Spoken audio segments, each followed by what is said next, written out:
Welcome back to my channel. This is Inday Dori again. And now guys, ipapakita ko po sa inyo yung Japanese tradition. If you have a baby girl. Dito po sa Japan guys, if you have a baby girl, yan, magdi-display po sila dito guys sa public ng mga Japanese doll. Iba-ibang klaseng doll po guys yan. Sinusuotan po nila ng damit, yung traditional dress nila na yukata and kimono. Ayan po yung mga doll po nila guys. Dinidisplay po nila yan sa public. And then, ayan, mula taas hanggang baba. Iba-ibang klaseng doll po yan guys.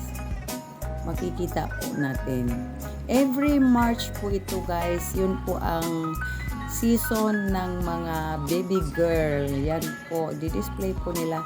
And then yung may mga anak po yung nasa bahay nila, magdi-display po talaga sila ng sarili nilang ningyo or sarili nilang doll sa bahay po nila.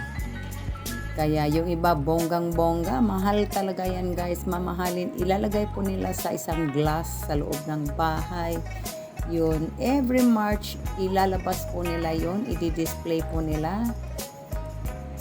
Yung mga lalaki naman every May yata.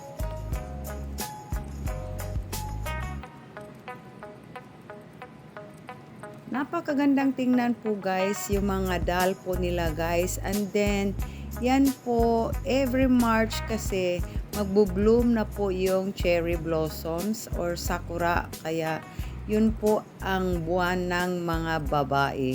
Yan po yung ano nila. So, magdi-display po sila ng mga dolls po, yung mga may baby girl sa kanilang sariling bahay.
Kinakasal, yun po, pag Japanese wedding po talaga, yan po ang suot nila.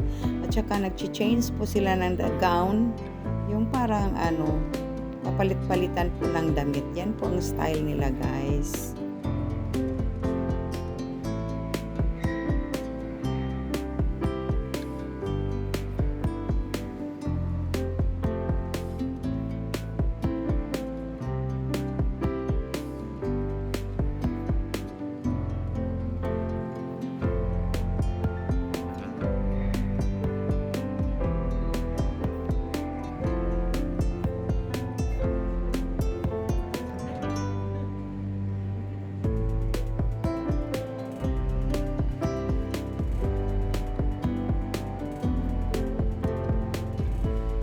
Ang tawag po nila dito guys is Hinamatsuri.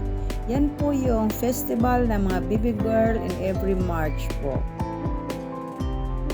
So, thank you for watching and God bless us all. Bye for now!